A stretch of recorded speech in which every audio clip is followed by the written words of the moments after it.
Well, Sabbath greetings to everyone. I hope you've had a great day, maybe even a great couple of days, depending on how many days you might have gotten off work for this worldly holiday season. Very, very grateful that will be over very soon.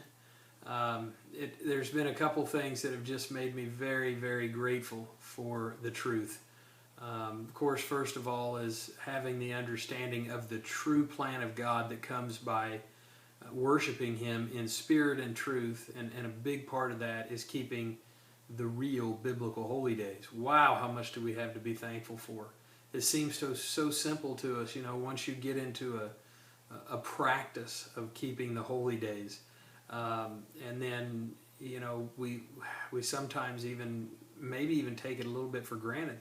But I hope we won't do that. We see the world around us that is just so secular, and they've got all these pagan holidays, and they have no idea. They have no idea what they're doing, and yet we have the hope of the truth that is expounded, that's exemplified, that is revealed through the holy days, and we can be very, very grateful for that. Another thing that made me very grateful for the truth is one of my wife's longtime friends, one of her high school friends. She grew up with this individual. I've talked about her before. She was given, I think, 3 months to live or something, or very, very little time, and yet she's lived for 8 years.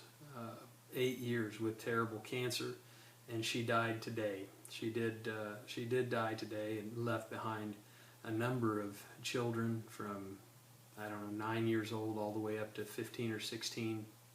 I think she had 4 or 5 kids. But anyway, that was, of course, very sobering for my wife, but at the same time, to know the truth, we don't sorrow like those who have no hope.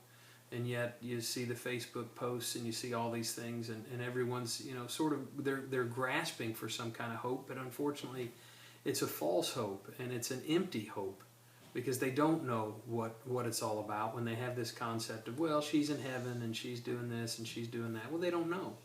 They don't know that she's resting until the second resurrection, and she's going to have the opportunity to understand the truth at that time. And we have such tremendous hope in these truths, and may we never, ever take them for granted. How very blessed we are to know that this individual, she was a very special lady. She had she wasn't converted, but she had a tremendous amount of faith, and she was a fighter, and she lasted for 8 years with all kinds of cancer pretty much everywhere in her body, and stayed strong and fought it so that she could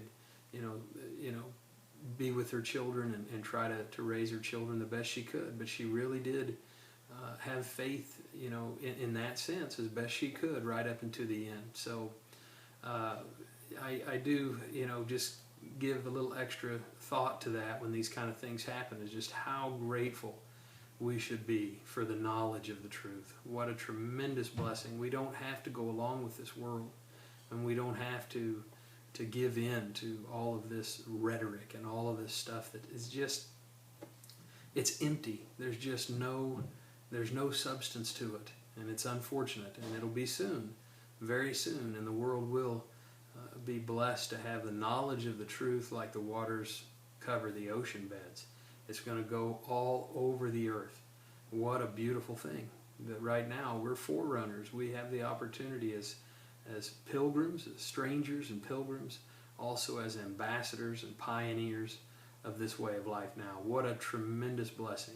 So I hope you've all, maybe just by virtue of the fact that the world has given you a couple extra days off, I hope you've had some time to spend extra time with family and appreciate that opportunity. Certainly in a different way than the world does, but at the same time, it's nice to have those opportunities sometimes, and so I hope it's been a good one for you. Of course, we have a very exciting Sabbath coming up here with the live streaming service.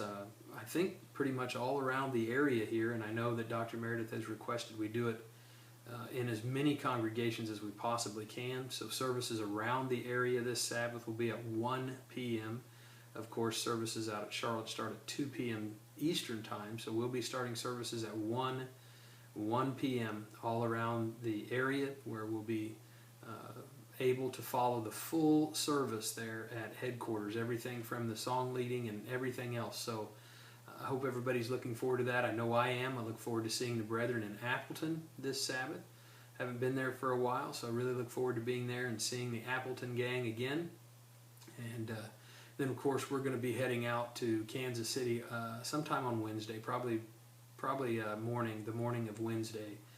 We'll be heading off to the Kansas City weekend. We look forward to being there and seeing family and getting to spend some time there. Not a lot of time, but enough time to visit with the brethren we haven't seen for a while, and our family, which we haven't seen for quite some time. So anyway, I hope everyone is doing well out there. I hope you had a great week. I hope you have a tremendous Sabbath. I love you all very much and appreciate you. Appreciate your prayers for me and for my family. And I'm praying for you, and I'll talk to you all again real soon. Have a tremendous, tremendous Sabbath.